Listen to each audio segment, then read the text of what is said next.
morning, good afternoon, good evening, students. So today we are doing the basics of the economics.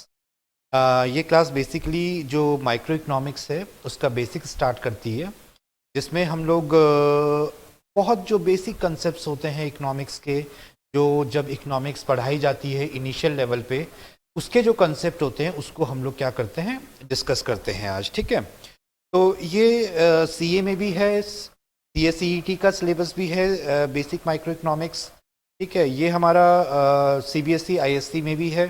तो ये सारे concept को हम लोग क्या करते हैं, डिस्कस करते हैं आज इस क्लास में। तो यहाँ से आपको इकोनॉमिक्स का बेसिक पता चल जाएगा। ठीक है, तो सबसे पहले तो आप अपने माइंड पे ये वाली बात सोचिए कि इकोनॉमिक्स होता क्या है। ठीक है, इकोनॉमिक्स भी एक सब्जेक्ट है। तो क्वेश्चन अराइज करता है कि इकोनॉमिक्स होता क्या है। पुराने टाइम से जब ये सब्जेक्ट एक बना तो ये देखा गया कि इस सब्जेक्ट में होता क्या है, इस सब्जेक्ट में बेसिकली लोग पढ़ते क्या है।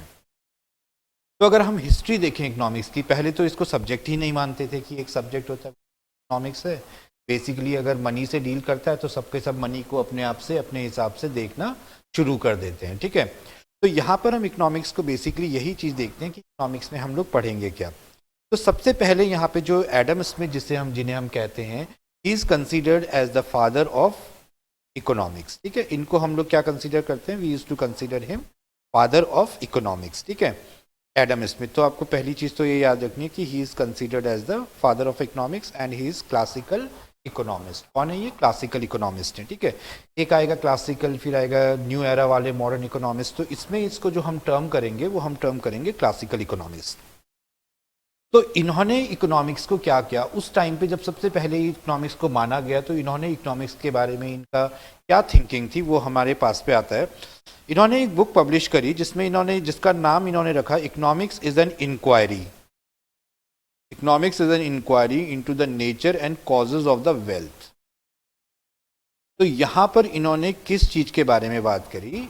वेल्थ के बारे में, मतलब पैसा, दौलत। ठीक है, वेल्थ का मतलब हमारे पास क्या हो गया? पैसा, दौलत। तो इसने बोला इंक्वायरी, इकोनॉमिक्स एक इंक्वायरी होती है जो हम नेचर एंड कॉजेज कि पैसा दौलत आती कहाँ से है। ठीक है, नेचर क्या है दौलत का, ठीक है, कॉजेज क्या है दौलत के, किसके पास दौलत आती है, किस कंट्री के पास। जब हम माइक्रो लेवल पे बात करेंगे तो किसी आदमी के पास दौलत है, ये कैसे करके है। ये मैक्रो लेवल पे बात करेंगे कि कोई कंट्री डेवलप्ड है, कोई कंट्री डेवलपिंग है, कोई अंडर डेवलप्ड कंट्रीज हैं।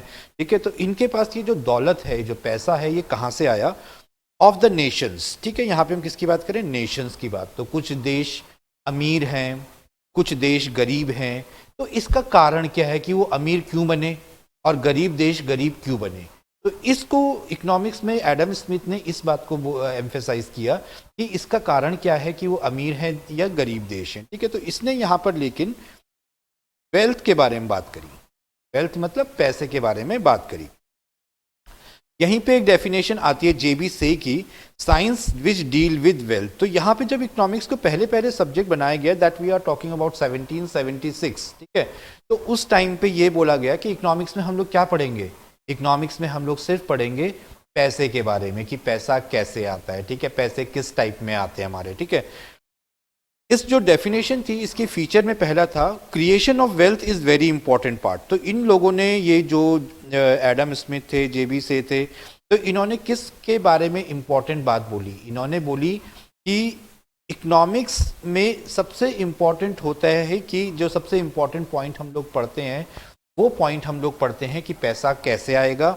और हमारे किसी भी देश के लिए, it is for any country of the world, the most important thing for that particular country should be how the wealth is. पैसा कैसे उस कंट्री में जनरेट किया जाए या मनी उस कंट्री में कैसे करके जनरेट किया जाए।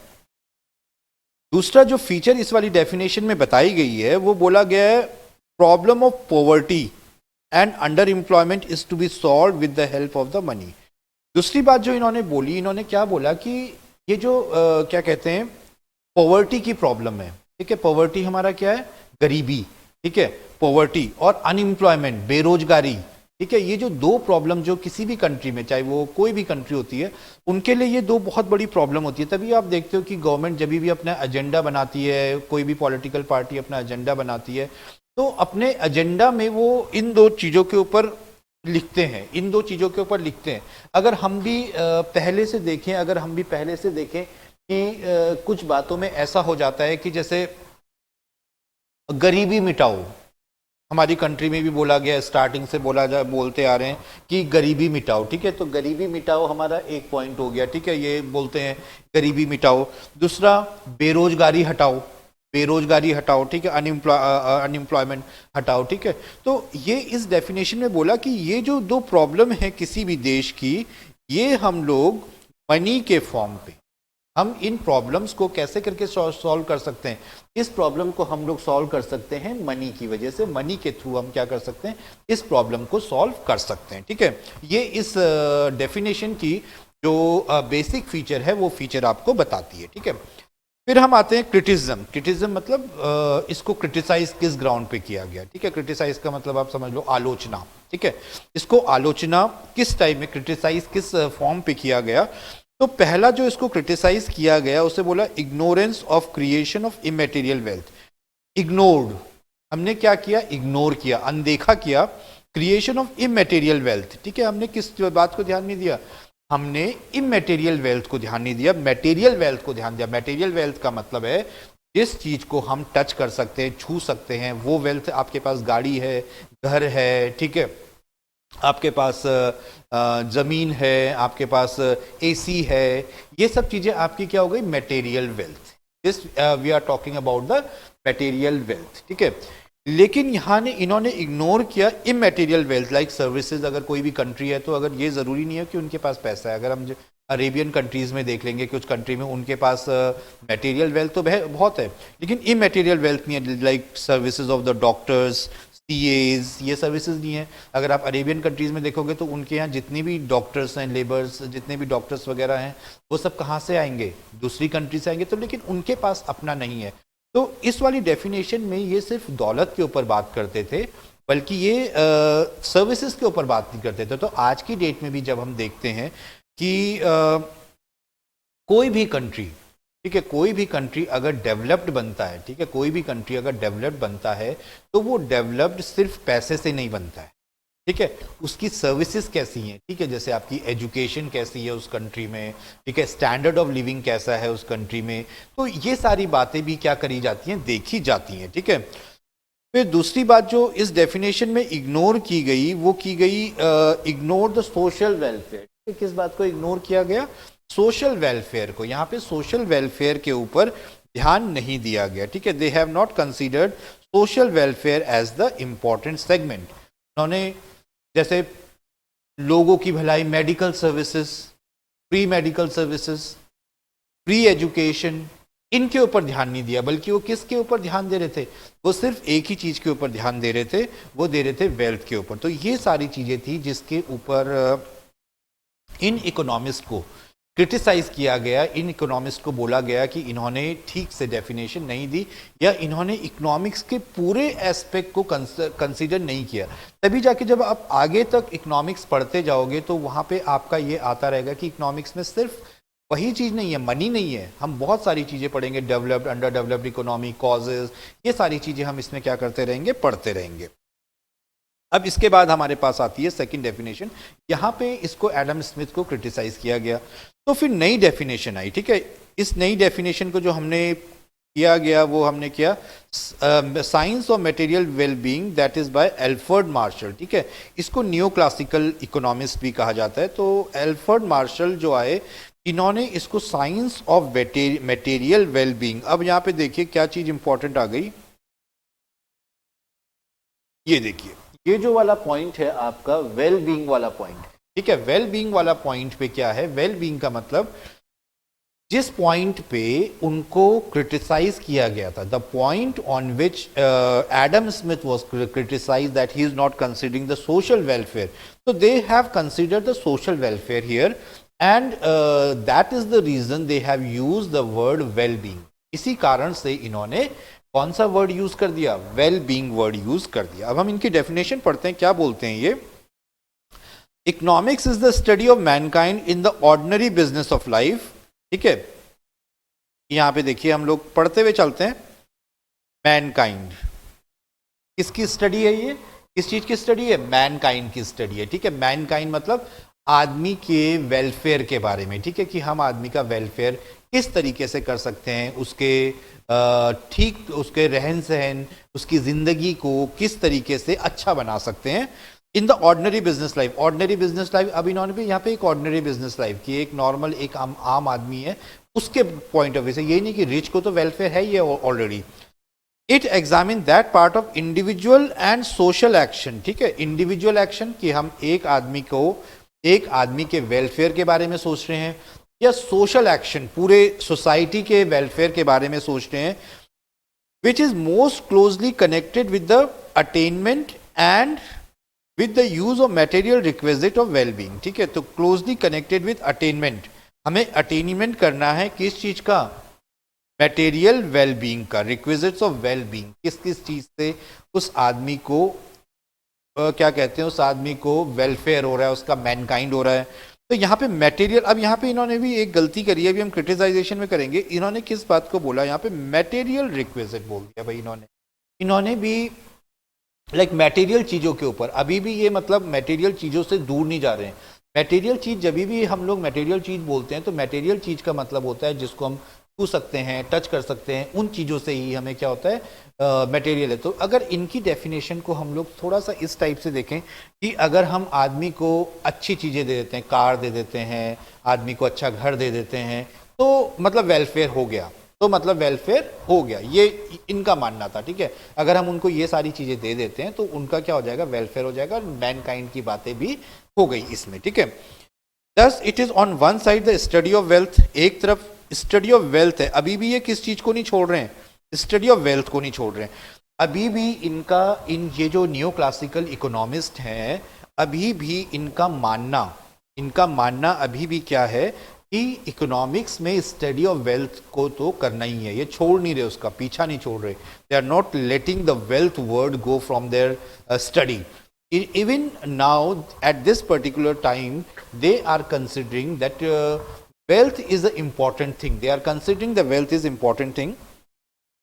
On the other hand, and the most important part of the side is the study of man. इन्होंने बोला भाई एक तरफ तो इसकी स्टडी ऑफ क्या कहते हैं उसे, स्टडी ऑफ मटेरियल वेल्थ तो है ही है ये, लेकिन जो दूसरा पक्ष है, ठीक है, the second part of the study, that is the study of man. हम लोग आदमी की भी स्टडी करेंगे, केवल मटेरियल वेल्थ के पैसे के बारे में स्टडी नहीं करेंगे, बल्कि हम लोग किस बारे में भी स्टडी करेंगे? हम लोग करेंगे मैन के बारे में भी स्टडी करेंगे, ठीक है। अब इसके फीचर्स में क्या आया? ठीक है, इसके फीचर्स में आया, पहला फीचर है study of wealth man and both, ठीक है। तो यहाँ पे ये क्या बात बोलना चाह रहा है कि ये स्टडी है किस चीज की? वेल्थ की भी और मैन की भी, दोनों की स्टडी, ठीक है। क्योंकि इन्होंने ऐसा क्यों किया होगा? ऐसा इन्होंने सिर्फ एक वजह से किया होगा, क्योंकि एडम स्मिथ को तो क्रिटिसाइज किया गया था। वहां पे एडम स्मिथ को बोला गया कि भाई तुम तो केवल वेल्थ की स्टडी करते हो, तो इन्होंने उसके साथ पे, वेल्थ के साथ पे किसको भी इंक्लूड कर दिया? मैन को भी इंक्लूड कर दिया। दूसरी बात है कि इन्होंने यहाँ पे सोशल वेलफेयर की बातें शुरू कर दी, जो कि एडम स्मिथ ने कहीं नहीं बोली थी कि भाई सोशल वेलफेयर क्या होता है। सोशल वेलफेयर का मतलब हो गया the welfare of the society, सामाजिक वेलफेयर करना, ठीक है, पूरे समाज का वेलफेयर करना, that is known as a social welfare. लेकिन कुछ टाइम बाद इसको क्या किया गया? क्रिटिसाइज किया गया, ठीक है। किसको क्रिटिसाइज किया गया? ये जो एल्फ्रेड मार्शल था, इसको भी क्रिटिसाइज किया गया। इसको क्रिटिसाइज कौन से ग्राउंड पे किया? Ignore the creation of immaterial wealth. अब ये भी जब बातें करता था, ये भी हमेशा बातें किस चीज की करता था? मटेरियल। ये बोलता था, एल्फ्रेड मार्शल ने भी कौन सी बात बोली? इसने बोला कि भाई ठीक है, तुम आदमी को जो उसकी मटेरियल रिक्वायरमेंट है, मटेरियल रिक्वायरमेंट आदमी की क्या क्या हो सकती है भाई? अच्छा घर चीज़ें, मटेरियल चीज़ें, कार, एसी, ये सारी चीज़ें उसकी क्या हो गई? मटेरियल रिक्वेजिट हो गई। तो इन्होंने बोला अगर तुम आदमी को ये सारी चीज़ें दे दोगे तो उसका वेलफेयर हो गया। बट इन्होंने भी किस बात को कंसीडर नहीं किया? इन्होंने भी सर्विसेज को कंसीडर, ठीक है। अब मैं अगर जैसे हम आगे जाके इकोनॉमिक्स पढ़ेंगे, आप लोग पढ़ेंगे आगे जाके इकोनॉमिक्स, तो वहां पे भी ये वाली बात आ जाएगी कि आज की डेट में भी अगर कोई कंट्री डेवलप्ड बनती है, तो डेवलप्ड बनने के लिए ये ज़रूरी नहीं है कि उसके पास पे पैसा हो। पैसे को देख के कोई भी कंट्री डेवलप्ड नहीं बन सकती। अगर उस कंट्री को डेवलप्ड बनना है तो उसके लिए उसे, जैसे प्रेजेंट सिनेरियो में हम कर लेते हैं कि कंट्री का डेवलप्ड बोलने के लिए क्या ज़रूरी होता है, तो उसको डेवलप बोलने के लिए एक बात हो गई उसकी लेवल ऑफ एजुकेशन, वहाँ पे एजुकेशन कितनी है, ठीक है, स्टैंडर्ड ऑफ लिविंग कैसा है, मेडिकल फैसिलिटीज़ कैसा है, अनएम्प्लॉयमेंट कैसा है, ठीक है। इन 4 चीज़ों पे हम किसी कंट्री को डेवलप्ड बोलते हैं। अगर हम वेस्टर्न कंट्रीज़ में, डेवलप्ड कंट्रीज़ में, अमेरिका, यूरोप में चल जाएंगे तो वहाँ पर आपको डेवलप्ड बनने के लिए ज़रूरी होता है कि आपका एजुकेशन रेट बहुत हाई हो, ठीक है। जैसे इंडिया में हम ले लेते हैं कि हमारा 65% हमारा लिटरेसी रेट आ जाता है, ठीक है। तो अगर हमारा इतना आ रहा है तो 40% या 35% तो हमारा क्या है, इलिटरेसी रेट है, ठीक है, इलिटरेसी रेट है। पॉवर्टी लाइन के नीचे बहुत सारे लोग हैं, पॉवर्टी लाइन के नीचे। तो तब तक ये डेवलप नहीं बन सकता है जब तक हम लोग अपने एजुकेशन स्टैंडर्ड को, हम अपने क्या कहते हैं मेडिकल स्टैंडर्ड को हम क्या ना कर दें, अच्छा ना कर दें, ठीक है। तो हम अगर देखते हैं कि अगर आप अमेरिका चले जाओ, ठीक है, तो जैसे बहुत सारे लोग यहाँ से क्या करते हैं कि बाहर शिफ्ट कर लेते हैं, ठीक है। तो उनका रीज़न क्या होता है, पहली चीज़ एजुकेशन फ्री होगी, ठीक है, एजुकेशन फ्री है, कनाडा चले जाओ, अमेरिका चले जाओ। मेडिकल फ्री है, ठीक है, मेडिकल भी आपका क्या होगा, फ्री होगा वहाँ पे। तो ये सारी चीज़ों की रिस्पॉन्सिबिलिटी कौन लेगा, सरकार लेती है कि भाई ये सारी चीज़ें हमारी सरकार की रिस्पॉन्सिबिलिटी है, सरकार की रिस्पॉन्सिबिलिटी है कि सरकार ये सारी चीज़ें आपको क्या देगी, फ्री ऑफ कॉस्ट देगी, ठीक है। तो ये सब चीज़ों के बाद ही कोई कंट्री क्या बनती है, डेवलप्ड बनती है। तो इस वाली डेफिनेशन में भी इस बात को इग्नोर किया गया। अब जैसे हम अपनी कंट्री को लेके देख लें तो हमारी कंट्री में भी ऐसा नहीं है कि सरकार फ्री नहीं करती है, हमारी कंट्री में भी जो बेसिक नीड्स है सरकार फ्री कर देती है। अब फॉर एग्जांपल कि सरकारी स्कूल में सरकार ने कोई फीस नहीं ली, ठीक है, सरकार ने कोई फीस नहीं ली वहाँ, but the problem where the problem arises the quality of the education, the quality of the medical services. ऐसे तो सरकार के सरकारी हॉस्पिटल हैं, ठीक है, वहाँ पे फ्री ऑफ कॉस्ट इलाज भी होता है, आपका फ्री ऑफ कॉस्ट इलाज भी होता है, लेकिन लोग नहीं जाते हैं, लोग नहीं जाते हैं। क्यों नहीं जाते हैं, because of the level of the facilities what they are providing to them, ठीक है। तो यहाँ पे लूप होल्स आ जाते हैं किसी कंट्री को डेवलप बनने के लिए। अगर सरकार भी ये कंपलसरी कर दे कि आपको, अगर आप बीमार होते हो तो आपको गवर्नमेंट कॉलेज, गवर्नमेंट हॉस्पिटल में जाना है, या जितने भी सरकारी नौकरी करने वाले हैं कि उनको अपने बच्चों को सरकारी स्कूल में ही पढ़ाना है, अगर इस टाइप के कुछ मेजर स्टेप्स सरकार ले ले तो फिर क्यों नहीं वहाँ का भी स्टैंडर्ड क्या हो जाएगा, बढ़ जाएगा, ठीक है। तो इस वाली डेफिनेशन में भी इकोनॉमिक्स की इस बात को क्या किया गया, क्रिटिसाइज किया गया। फिर यहाँ पे बोला very difficult to state the word welfare. यहाँ पे दूसरी बात इन्होंने क्या बोली कि वेलफेयर को डिफाइन करना बहुत मुश्किल है। किसी के लिए कोई वेलफेयर है, किसी के लिए कोई वेलफेयर है। किसी आदमी के लिए, जैसे यहाँ पे अभी हम इसके क्रिटिसिज्म पढ़ रहे हैं, तो किसी आदमी के लिए to drink alcohol is a welfare, ठीक है, शराब पीना, वो तो बहुत खुश है, शराब पीने में बहुत खुश है, स्मोकिंग करने में बहुत खुश है। तो उसके लिए अगर उसे बोला जाएगा कि भाई तुम्हें वेलफेयर करना क्या करना है, बोलेगा मुझे तो बहुत सारी शराब दे दो, मैं खुश हूँ उस चीज़ में, ठीक है। किसी को बोला गया मुझे स्मोकिंग दे दो, मैं बहुत इसमें खुश हूँ। किसी के लिए वेलफेयर का मतलब अलग अलग लोगों के लिए अलग अलग होता है। तो इस डेफिनेशन में वेलफेयर वर्ड को डिफाइन नहीं किया गया कि एक्चुअल में वेलफेयर होता क्या है और लोगों का वेलफेयर कैसे करके होगा। तो ये सरकार की जिम्मेदारी है कि वो किसके ऊपर ध्यान दे, वेलफेयर के ऊपर ध्यान दे। तो यहाँ पे एल्फ्रेड मार्शल को इन्हीं कुछ ग्राउंड्स में क्या किया गया, क्रिटिसाइज किया गया। अब इसके बाद जो थर्ड डेफिनेशन आती है, वो थर्ड डेफिनेशन आ जाती है साइंस ऑफ चॉइस मेकिंग, ठीक है। अब यहाँ पे उस वक्त, जिस वक्त ये डेफिनेशन आई थी, ठीक है, उस वक्त इंडस्ट्रियल रेवोल्यूशन वगैरह चल रहा था, साइंस के ऊपर बहुत ज़्यादा बातें चल रही थी, ठीक है। तो रॉबिन्स की जो डेफिनेशन है, लॉयनर रॉबिन्स थे, इसने बुक पब्लिश करी nature and significance of economics, ठीक है। तो इसने ये बुक पब्लिश करी जिसमें ये वाली बात बोली गई कि इकोनॉमिक्स एक साइंस होती है। अब इसने क्या कर दिया, टॉपिक को पूरा घुमा दिया, ठीक है। टॉपिक को घुमाने के बाद क्या किया कि इसने इकोनॉमिक्स को क्या बोल दिया, साइंस, कि इकोनॉमिक्स एक साइंस होती है, ठीक है। इसने अपनी डेफिनेशन में क्या बोला, इसने बोला कि economics is a science which studies human behaviour, ने क्या बोल दिया कि इकोनॉमिक्स एक साइंस है जो ह्यूमन बिहेवियर को स्टडी करता है। अब सबसे पहले जो क्वेश्चन अराइज करेगा आपके माइंड पे भी कि साइंस क्या होती है, ठीक है, साइंस क्या होती है, ठीक है। तो साइंस के कुछ फीचर्स होते हैं, ठीक है। मैं पहले आपको साइंस के फीचर्स बता देता हूँ। साइंस एक सिस्टमैटिक बॉडी ऑफ नॉलेज है, ठीक है। साइंस क्या है? एक सिस्टमैटिक बॉडी। भाई सिस्टमैटिक बॉडी का मतलब क्या हो गया कि बिल्कुल एकदम सिस्टमैटिक है। भाई उसने बोला कि ये क्या कहते हैं कि ये फैन 1 मिनट में 4 बार रोटेट किया तो 25 घंटे में कितनी बार रोटेट करेगा। तो साइंस के जो बच्चे होंगे वो एग्जैक्टली निकाल देंगे कि कितनी बार रोटेट करेगा, बिल्कुल सिस्टमैटिक स्टडी। उसने बोला ये केमिकल इतना है, ये केमिकल इतना है, दोनों केमिकल को मिला दो तो रिजल्ट ये होगा। तो बिल्कुल एग्जैक्ट रिजल्ट आ जाते हैं साइंस के पास। तो ये साइंस हमारा क्या बन जाता है? Systematic body. इसने बोला कि यहाँ पे हम क्या करते हैं? Human behaviour. हम किस चीज को एनालाइज करते हैं? ह्यूमन बिहेवियर को as a relationship between ends. Ends का मतलब यहाँ पे होता है ऑब्जेक्टिव, ठीक है। एक जो हमारी पॉपुलेशन है या एक पर्सन है उसका ऑब्जेक्टिव क्या है, एक कंट्री है उसका ऑब्जेक्टिव क्या है, ठीक है।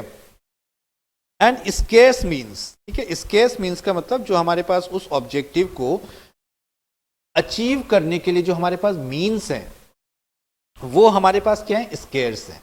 भाई ऑब्जेक्टिव मतलब किसी ने बोला कि मेरी जिंदगी का ऑब्जेक्टिव को हम लोग बोल देते हैं उद्देश्य। जो मेरी जिंदगी का उद्देश्य है कि मुझे एक अच्छा घर लेना है, मेरे को एक अच्छा घर लेना है, तो ये क्या हो गया? उसके जिंदगी का उद्देश्य हो गया। अब उद्देश्य को पाने के लिए to achieve this objective the means is what? Money. Scarce money क्या है? स्केर्स मीन्स है कि उसके पास उतना पैसा है कि नहीं है, या उतना पैसा वो कब जमा कर पाएगा या कब एक्यूमुलेट कर पाएगा, ठीक है। तो इसके बीच में रिलेशनशिप को एडजस्ट करना। और दूसरी बात इसने ये देखिए क्या बोली कि which have the alternative uses. जो मीन्स है उसके पास पे, जो मीन्स है उसके पास पे, उसके ऑल्टरनेटिव यूज है। भाई मनी को आप, ये भी हो सकता है कि भाई आपके पास घर लेने के लिए पैसे हैं, लेकिन अब आपको ये भी देखना है कि मुझे उस पैसे से मैं बच्चे को, अपने बच्चों को एक अच्छी एजुकेशन दे सकता हूं। तो ये क्या बन गया आपका? Alternative uses. उस मनी के, उस पैसे के ऑल्टरनेटिव यूजेस। कभी कभी ऐसा भी हो सकता है कि आपके पास घर लेने के पैसे हैं, लेकिन आपने सोचा मैं घर नहीं लेता हूं, इससे अच्छा मैं क्या करता हूं, अपने बच्चों को एक अच्छी एजुकेशन दे देता हूं। तो ये क्या हो गए? ऑल्टरनेटिव यूजेस हो, ठीक है। तो इसने इसको एक साइंस बना दिया, ठीक है, सिस्टमैटिक बॉडी ऑफ नॉलेज, और एक साइंस बोल दिया जिसमें हम लोग ये सारी बातें स्टडी करते हैं, ठीक है। अब जैसे मैंने अभी आपको बताया था इकोनॉमिक्स एज ए साइंस में इसने क्या बोला?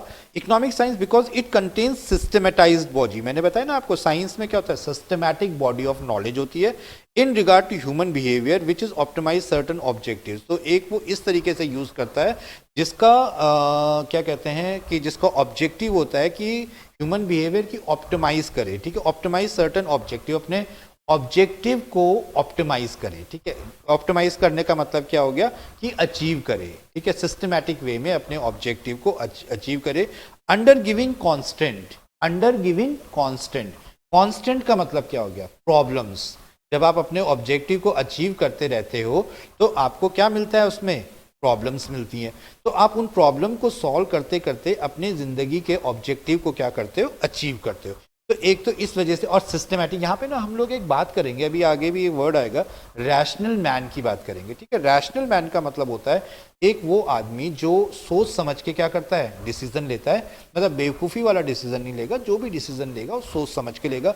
तो जब भी हम साइंस की बात करेंगे तो साइंस में हम किस चीज़ के ऊपर बात करेंगे? एक रैशनल मैन की बात करेंगे कि वो सोच समझ के डिसीजन लेता है। अब दूसरी बात इसने बोली कि इनका क्या होगा? अनलिमिटेड एंड होगा, ठीक है, अनलिमिटेड एंड्स। भाई हमारे ऑब्जेक्टिव क्या होते हैं? अनलिमिटेड होते हैं। भाई आज आपको क्या चाहिए कि आज आपने बोला मुझे एक बाइक चाहिए। जब आपने बाइक ले ली तो कुछ दिनों बाद आपने सोचा भाई बाइक तो ले लिया, मुझे क्या चाहिए? एक कार चाहिए। अब आपने कार ले लिया, बोला कि मेरे को अब महंगी कार चाहिए। फिर आपने महंगी कार ले ली, फिर आपने बोला अब तो मेरे को एक महंगा फ़ोन भी चाहिए। तो हमारे जो ऑब्जेक्टिव्स होते हैं ये क्या होते हैं? अनलिमिटेड होते हैं, ठीक है, बढ़ते रहते हैं, बढ़ते रहते हैं, बढ़ते रहते हैं, कभी भी क्या नहीं होंगे? ख़त्म नहीं होंगे। तो यहाँ पे लिखा है एंड्स रेफर्स टू वांट्स। जो हमारी वांट्स होती हैं वो वांट्स हमारी क्या होती है? अनलिमिटेड होती हैं। The wants of the human being are unlimited. If one is satisfied the another want will crop up. वही बात मैंने आपको बताई कि अगर एक वांट आपकी पूरी हो जाती है तो दूसरी वांट अराइज हो। ऐसे नहीं कि मतलब आपने बोला कि मुझे बाइक चाहिए तो बस अब तो मेरी ये वांट क्या हो गई? पूरी हो गई, अब मेरी और कोई वांट नहीं होगी। बाइक ले ली, 3-4 साल बाद आपकी वो चाहिए कि अब मैंने बहुत बाइक चला लिया, मुझे कार चाहिए। ये क्या होती रहेगी, आपकी अनलिमिटेड वांट्स हो जाएगी। फिर इसने बोला limited choice has to be made between urgent and less urgent want. हम इसमें क्या करते हैं, अर्जेंट और लेस अर्जेंट वांट के बीच में चॉइस करते हैं। अभी पर्टिकुलरली मुझे क्या चीज़ चाहिए, ठीक है। अब फॉर एग्जांपल कि कल आपका एग्जामिनेशन है, ठीक है। अब आपको आपके पास फॉर एग्जांपल की 500 रुपीज़ है। 500 रुपीज़ से आप एक अच्छा फॉर एग्जांपल की कोई पेन पेंसिल या जो भी आपके पास चीज़ है आप वो परचेज कर लें, या एक ड्रेस परचेज कर लें। तो अभी आपकी अर्जेंट नीड क्या है, पेन पेंसिल या स्टडी मटेरियल है, ठीक है, as compare to the dress that is not a urgent need. तो यहाँ पे ये जो होगा, ये जो पर्सन होगा, जो रैशनल मैन होगा, वो किसकी चॉइस करेगा, वो चॉइस करेगा कि उसको चाहिए क्या है। फिर हम आते हैं यहाँ पे स्केर्स मीन्स। मैंने आपको बताया था scarce means, this means the resources needed to satisfy wants are limited और स्केर्स। ये क्या है, आपके पास जो वांट्स हैं हमको सेटिस्फाइज करने के लिए हमको जो चीज़ें चाहिए हैं वो क्या है, हमारे पास स्केर्स हैं। तो जैसे मैंने अभी आपको बताया कि वो चाहिए, क्या कहते हैं कि मनी है, तो मनी आपका क्या हो गया, स्केर्स मीन्स हो गया।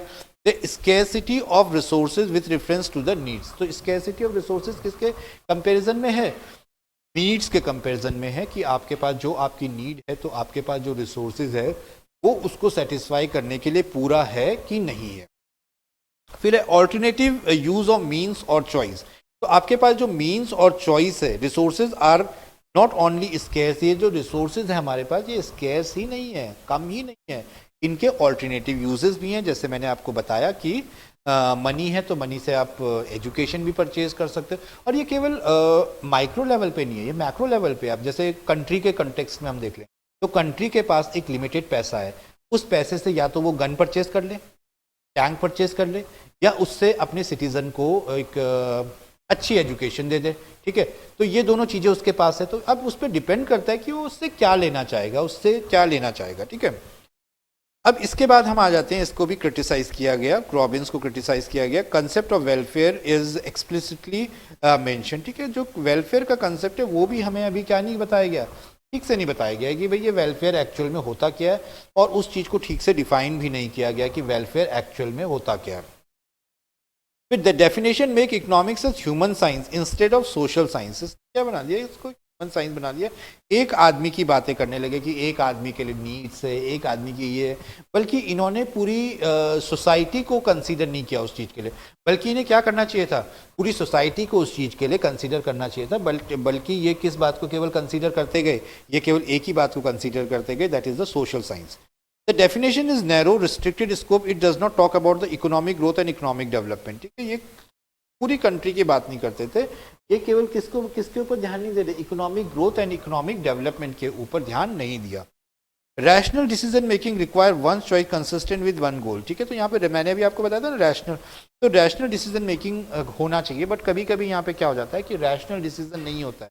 जैसे हम पढ़ेंगे कि कभी कभी आप लोग भी क्या करते हो, एक जनरल स्टूडेंट होता है, वो रैशनल डिसीजन नहीं करता है, ठीक है, उसने स्टडी मटेरियल के ऊपर चॉइस पे उसने ड्रेस परचेज कर ली कि कल मेरा एग्जाम है, लेकिन मैं यार स्कूल के लिए स्टडी मटेरियल नहीं लेता हूँ, मैं उससे अच्छा क्या होता हूँ कि ये ड्रेस ले लेता हूँ। तो ये क्या हो गया, rational decision. But these kind of decision also happen, okay, so that fact was not considered here. It fails to deal with the good or bad for the society welfare and what should be done to attain the good ends. तो इसने ये नहीं बताया कि good और bad, इसने बोला कि भाई जो भी है ठीक है, ठीक है, इसने बोला कि जो भी चीज़ परचेज कर रही है, जो भी चीज़ बन रही है वो गुड है बैड है। अगर कंट्री ने ये डिसीजन लिया, अगर कंट्री ने ये डिसीजन लिया कि वो गन परचेज कर लेता है और एजुकेशन नहीं देता है, तो इसने उसको गुड बैड नहीं बताया, बैड नहीं बताया, इसने बोला कि ठीक डिसीजन तो लेट इट बी, ठीक है, तो इसने उस बात के ऊपर ध्यान नहीं दिया, ठीक है। अब हम आते हैं नेक्स्ट सेगमेंट में, that is science of dynamic growth and development, ठीक है। तो यहाँ पे साइंस, और ये पॉल ए सैमुअल्सन ने डेफिनेशन दी, बड़ी डेफिनेशन है, ये भी हम लोग पढ़ते हैं। Economics is the study of how man and society choose. ने बोला कि यहाँ पे हम लोग क्या करते हैं, स्टडी करते हैं कि मैन, अब ये पूरे सोशल वेलफेयर की बात भी करते हैं, how man and society choose, एक आदमी या पूरी सोसाइटी किन ग्राउंड्स में चूज करता है, विद और without the use of money, money को यूज करते हुए या बिना मनी को यूज करते हुए, to employ scarce productive resources, जो उसके स्केर्स हैं, स्केर्स मतलब कम रिसोर्सेज हैं, उसको ध्यान में रखते हुए productive resources which could have alternative uses, और इकोनॉमिक रिसोर्सेज के जो ऑल्टरनेट यूजेस हमेशा क्या होंगे, ऑल्टरनेटिव होंगे, to produce various commodities over time and distribute them for consumption now and in the future among various people in the country. तो कोई भी कंट्री अगर डिसाइड करती है कि वो अपने वेरियस कमोडिटीज प्रोड्यूस करेगी, डिस्ट्रीब्यूट करेगी for the consumption now and also in the future, ठीक है, they are talking about the future also. They are not only talking about the present time, they are not only talking about the present time, but they are also talking about the future also. ठीक है, तो इस जगह पे इन्होंने किस बात को भी ध्यान में दिया, फ्यूचर की बात को भी ध्यान में दिया है, ठीक है। तो यहाँ पे हमारी डेफिनेशन क्लोज होती है। तो economics is science and studies which are concern with efficient consumption. तो इसमें क्या बोला गया, एफिशिएंट कंजम्पशन की बात करी कि भाई हम जो भी कंजम्पशन करते हैं वो हमारा क्या होना चाहिए, एफिशिएंट होना चाहिए। Production, exchange and distribution of scarce means which have the alternative uses. The purpose of economics is to achieve maximum satisfaction of wants and increasing the welfare as well as the economic growth. तो जितनी चीज़ों पे पहले criticise किया गया था, तो इस डेफिनेशन में that is considered obviously considered as the modern definition. तो इसने क्या बोला कि अचीव मैक्सिमम सेटिस्फैक्शन, हमें आदमी का या सोसाइटी का क्या लेके आना है, हमें मैक्सिमम सेटिस्फैक्शन लेके आना है। Increasing the welfare as well as economic growth, हमें क्या करना है, पर्सन का या आदमी का क्या लेके आना है, इकोनॉमिक ग्रोथ को मैक्सिमम बढ़ाना है, ठीक है। तो यहाँ पर हमारा ये जो बेसिक स्टार्ट होता है इकोनॉमिक्स का, जहाँ पे हम लोग डेफिनेशंस को करते हैं, वो सेगमेंट खत्म होता है। इसके बाद नेक्स्ट है हमारा micro and macro economics. Micro का मतलब आप लोग को पता ही है सबको, बहुत छोटा। जब हम इकोनॉमिक्स को बहुत छोटे लेवल पे स्टडी करते हैं, और in a simple words I can say when we study economics on a individual basis, when we study economics on a individual basis, that is called a micro economics. Is the study of particular firm, ठीक है, that is particular firm, house hold, individual price, wages, income, particular commodity. Thus, it is the study of particular unit. Okay, what is that? That is particular unit. When we are not studying the whole, rather we are studying a particular part of the economics, that is known as the microeconomics. The microeconomics theory deal with the problem of allocation of resources. ठीक है, तो किस problem से deal कर रही है, ये deal कर रही है हमारी allocation of resource, allocation of resources. Under microeconomics, we study theory of product pricing. Here we are studying about the theory of product pricing and price theory. Here we are studying about the consumer behavior, individual consumer behavior, factor pricing, and the study of the firm. We are studying about the firms also. Okay.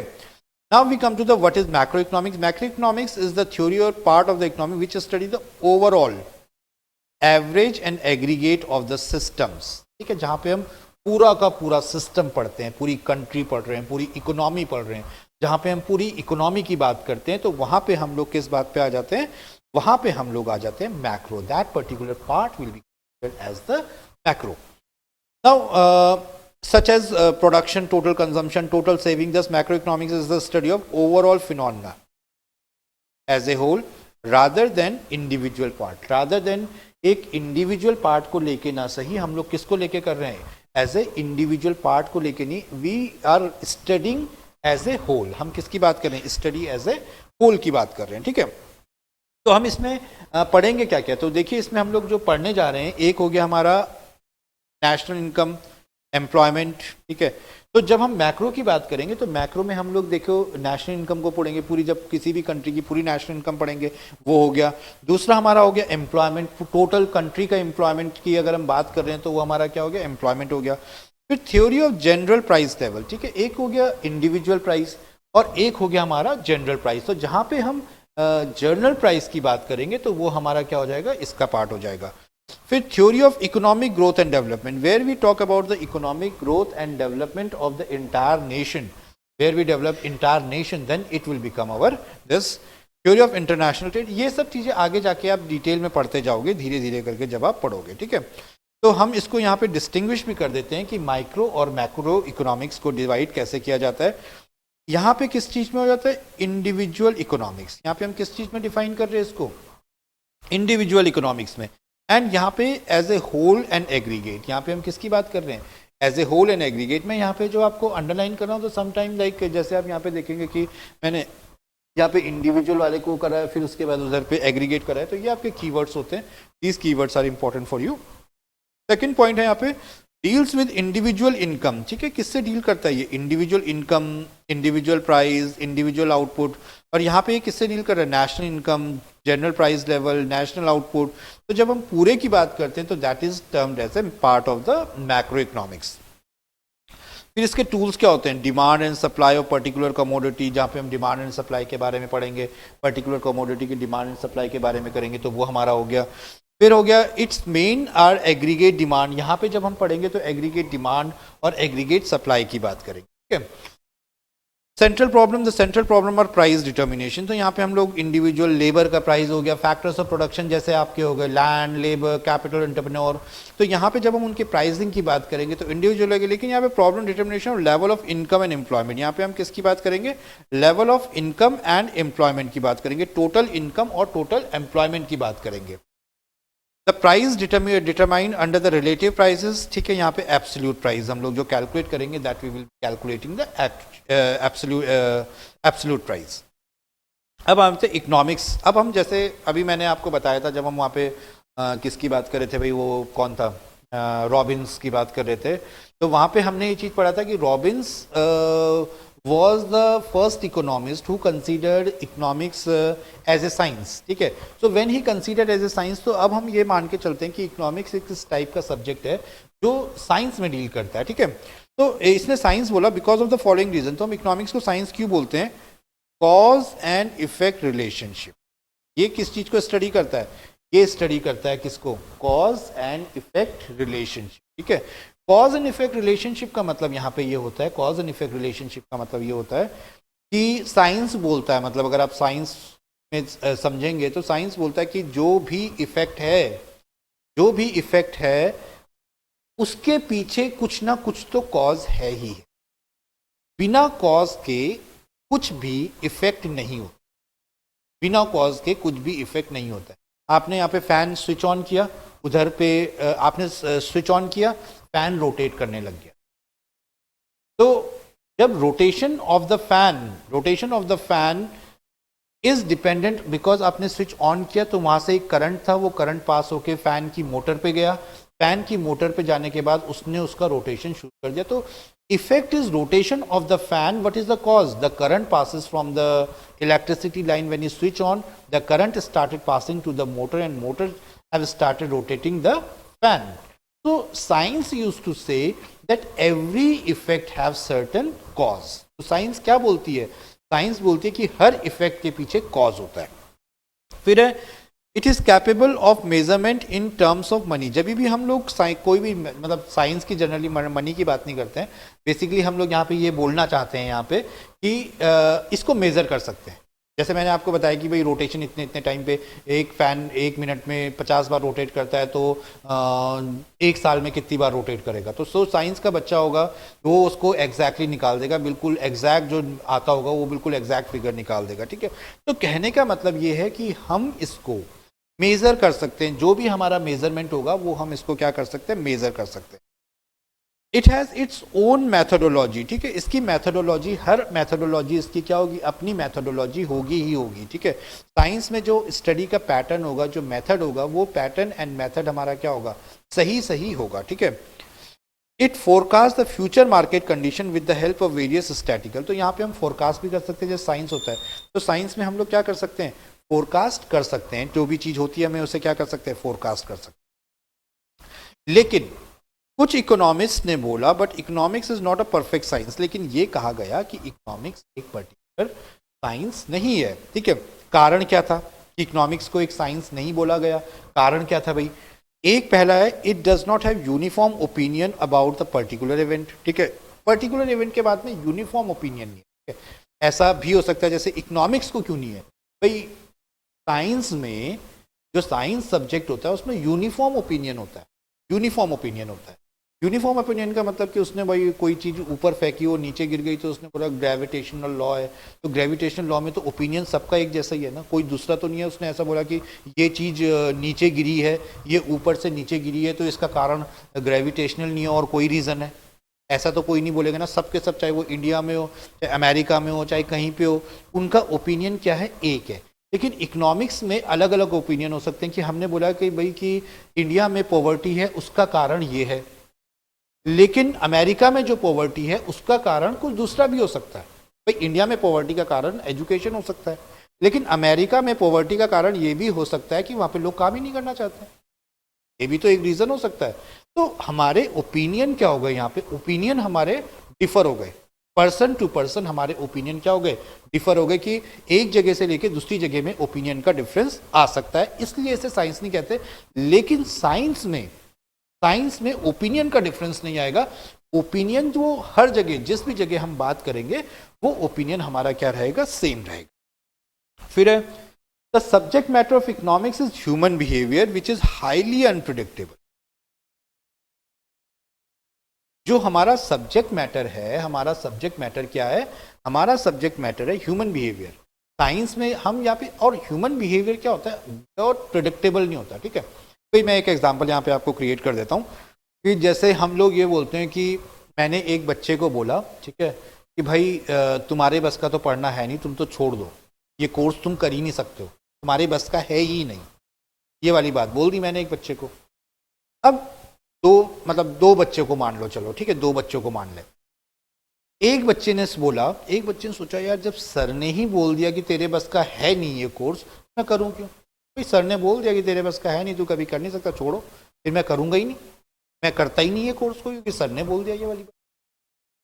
दूसरे बच्चे ने सोचा यार sir ने मैं ऐसे कैसे बोल दिया मेरे को देख के कि मैं नहीं कर सकता, अब तो मैं जान लगा दूंगा इस चीज को करने के लिए, चाहे कुछ भी हो जाए, मैं तो करके ही दिखाऊंगा इस चीज को, मैं तो करके ही दिखाऊंगा इस चीज को, अब चाहे कुछ भी हो जाए।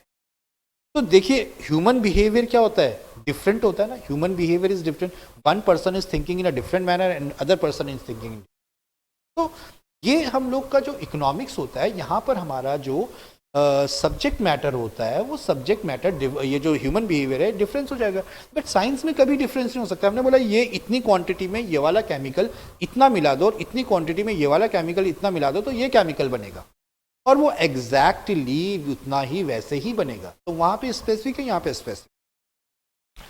Money which measurement of the economy is itself is dependent. Money जो होता है, जो इसमें हम लोग वो करते हैं, वो खुद ही डिपेंडेंट है, वो इकोनॉमी पे डिपेंडेंट है। कभी आपका इन्फ्लेशन हो जाएगा, कभी डिफ्लेशन हो जाएगा, कभी आपकी मनी की वैल्यू बढ़ जाएगी, कभी आपकी मनी की वैल्यू कम हो जाएगी। किसी कंट्री में मनी की वैल्यू कुछ है, किसी कंट्री में मनी की वैल्यू कुछ है। तो वो इटसेल्फ ही क्या है, डिपेंडेबल नहीं है। It is not possible to make correct prediction about the behaviour of economic variable, ठीक है। और इकोनॉमिक बिहेवियर के बारे में भी हम लोग क्या नहीं कर सकते प्रिडिक्ट। अब कोविड का टाइम है, किसी ने प्रिडिक्ट किया था क्या? किसी ने प्रिडिक्ट किया था कि इकोनॉमी जब भी काम ही नहीं होगा, तो किसी ने नहीं प्रिडिक्ट किया था कि इकोनॉमी इतने डाउन पे चल सकती है, सब कुछ बंद करना एक कंपलसरी नेसेसिटी बन गई इकोनॉमी के लिए, ठीक है। तो ये जो इकोनॉमी है ये प्रिडिक्टेबल नहीं है, ठीक है। दूसरी बात यहाँ पे बोली गई है कि क्या इकोनॉमिक्स एक आर्ट होता है। तो इन्होंने बोला economics is a art because it provide practical solution. अब एक आप सिंपल चीज़ समझ लो, आर्ट के फीचर्स यहाँ पे दे नहीं रखे हैं, लेकिन मैं आपको बता देता हूँ कि आर्ट के फीचर्स क्या होते हैं। आर्ट के फीचर्स ये होते हैं कि आर्ट एक वो होता है, क्या कहते हैं, which require human skill, which require creativity, which require continuous practice. ये तीन फीचर्स, क्रिएटिविटी, कंटिन्यूस प्रैक्टिस, ठीक है, ये सब फीचर्स हैं आर्ट के। सॉरी। तो ये जो हमारे फीचर्स हैं, ये फीचर्स हमारे होने चाहिए। तो economics is definitely economics is art because it require a practice. जब आप प्रैक्टिस करोगे, जिस इकोनॉमी में रहोगे, वहाँ पे जब लीडर्स उसको इकोनॉमिक को प्रैक्टिस करेंगे, तो they will get knowledge and they will get a perfection. Various problems which we face day to day. तो हम लोग भी बहुत सारी प्रॉब्लम्स जब फेस करते हैं, प्रॉब्लम्स फेस करते हैं, तो प्रॉब्लम फेस करते करते करते करते करते हम उनका सॉल्यूशन निकालना सीख जाते हैं। ये तो है, आर्ट तो है। फिर economics is both science, economics is both science and art. It is science in methodology and art in application, ठीक है। साइंस तो है लेकिन आर्ट किस में, मेथड, साइंस मेथड अपने मेथड में साइंस है, लेकिन एप्लीकेशन में आर्ट है। लेकिन यहाँ पे ना ये भी कह सकते हैं economics is not a perfect science because it deal with the human behaviour. तो ये यहाँ पे बात लिखी नहीं है, आप समझ जाना कि इसका मतलब क्या है, ये मैंने आपको डिस्कशन में अभी आपको बता दिया, ठीक है। अब इसके बाद हमारे आता है economics as a positive science और नॉर्मेटिव साइंस। हम इकोनॉमिक्स को एक पॉजिटिव साइंस बोलते हैं या नेगेटिव साइंस बोलते हैं, ठीक है। तो economics as a positive science, जब हम इकोनॉमिक्स को पॉजिटिव साइंस बोलते हैं तो इसका मतलब क्या होता है हमारा, इट स्टेट व्हाट इज। यहाँ पे जो हम स्टडी करते हैं व्हाट इज, ठीक है, क्या है ये, ठीक है, क्या है, और it makes a real description of the economy according to रॉमी। Economics is neutral between ends. बोलो इकोनॉमिक्स क्या है, न्यूट्रल है, हमारे एंड्स के, हमारी जो वांट्स है उसके लिए क्या है, न्यूट्रल है। It does not pass value judgement, ठीक है, वैल्यू जजमेंट नहीं करती है। एग्जांपल्स हो गया planned economics allocate resources via government department. जो प्लान्ड इकोनॉमी होगा जैसे 5 ईयर प्लान्स के थ्रू इंडियन गवर्नमेंट अपने रिसोर्सेज को एलोकेट करती थी, वो प्लान्ड होगा। फिर प्रॉब्लम्स फॉलिंग आउटपुट राइजिंग, ठीक है, ग्रेटर डिग्री ऑफ ये एग्जाम्पल्स हैं आपके। तो एग्जाम्पल नॉर्मेटिव साइंस में व्हाट ऑट टू बी, ठीक है, व्हाट ऑट टू बी की बारे में बात होती है, व्हाट ऑट टू बी, ठीक है, यहाँ पे मैं लिख देता हूँ व्हाट ऑट टू बी, और it makes the assessment of the activity and offer advice, ठीक है। ऑट टू बी क्या हो सकता है, ठीक है। तो यहाँ पे जो स्टडी कर रहा है वो ऑट टू बी के ऊपर बात करते हैं। इसमें ज़्यादातर ऑब्जेक्टिव क्वेश्चन आता है, वो सीधा ऐसा करके लिखा आएगा कि व्हाट ऑट टू बी किस वाली साइंस का, किस वाले साइंस का है, पॉजिटिव और नॉर्मेटिव का। तो बेसिकली आपको याद रखना है, ठीक है। एग्जाम्पल्स में आ गया reducing inequality should be major priority of the mixed economy, ठीक है। नेक्स्ट तो रिड्यूसिंग इनइक्वालिटी उनका एक उद्देश्य होना चाहिए, प्रायोरिटी होनी चाहिए। Changing the level of interest for better in managing the economy, ये सारे इसके क्या है, एग्जाम्पल है, ठीक है। तो हमारा यहाँ पे इसका डिस्टिंक्शन जो है, तो ये एडम स्मिथ ने एडवोकेट किया, ये आपका मार्शल पीगो एंड हिक्स ने किया। इसमें व्हाट इसके ऊपर बात करी गई, इसमें व्हाट ऑट टू बी के ऊपर बात गई, कॉज एंड इफेक्ट रिलेशनशिप के ऊपर बात करी, इसमें इथिक्स के।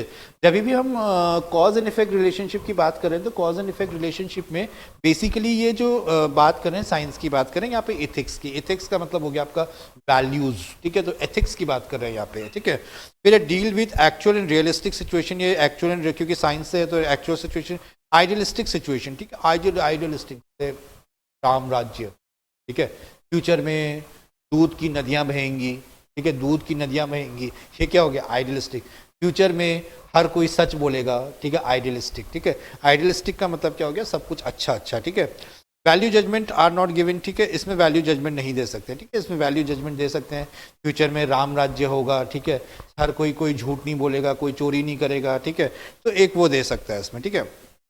अब हम लोग आ जाते हैं नेक्स्ट मेथड्स, जो मेथडोलॉजी की बात कर रहे थे, methods of study of economics. तो इसमें हमारे पास ये देखिए दो मेथड है, एक है डिडक्टिव मेथड और दूसरा है इंडक्टिव मेथड, ठीक है।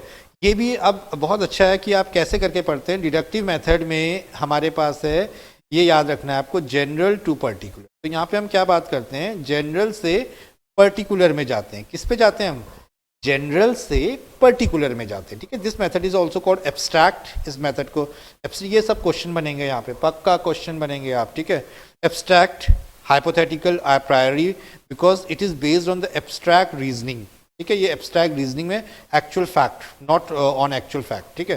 दूसरा होता है inductive method. Inductive method is from particular to general. ये किसने बात करता है, पर्टिकुलर टू जनरल, और फ्रॉम इंडिविजुअल टू यूनिवर्सल, किसकी बात करता है, ये individual to universal. The generalisation are based on observation of individual instances.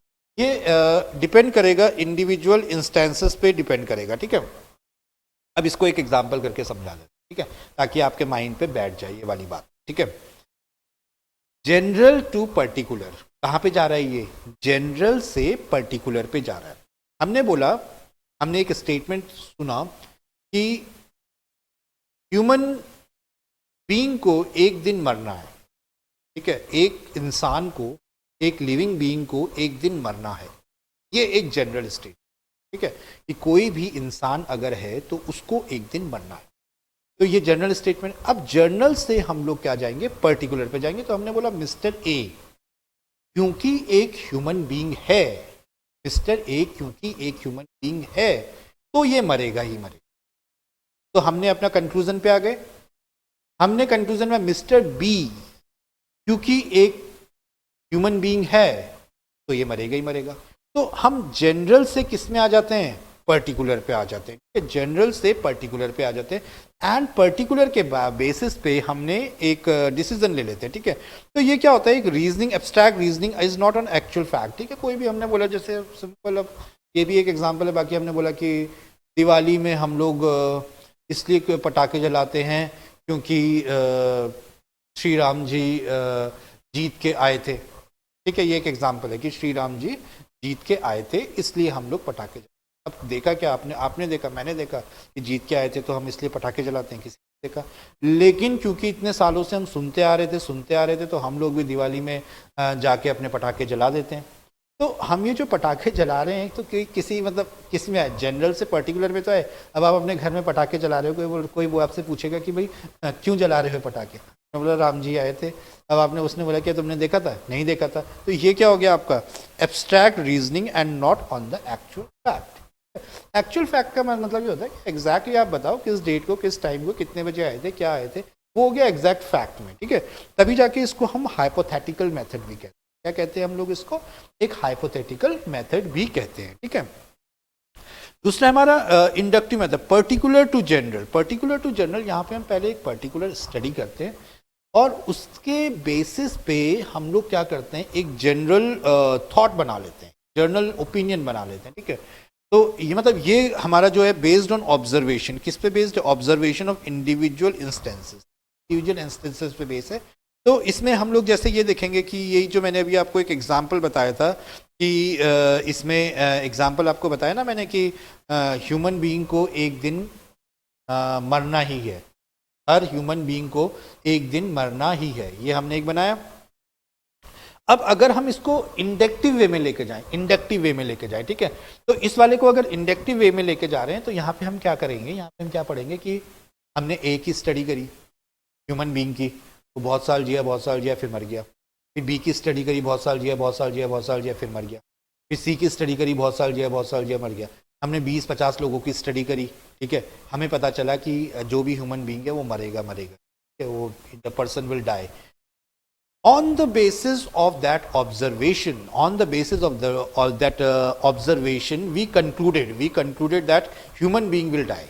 ठीक है, तो ये किस पे, ऑब्जर्वेशन पे भी है, एक्सपेरिमेंट पे बेस है। ठीक है, डिडक्टिव मेथड की एडवांटेज तो ये है कि सिंपल होता है, किसी ने कुछ भी बोल दिया तो चल रहा है। ठीक है, और डिसएडवांटेज क्या हो गई उसकी, हाइपोथेटिकल है। ठीक है, कोई फैक्ट नहीं है।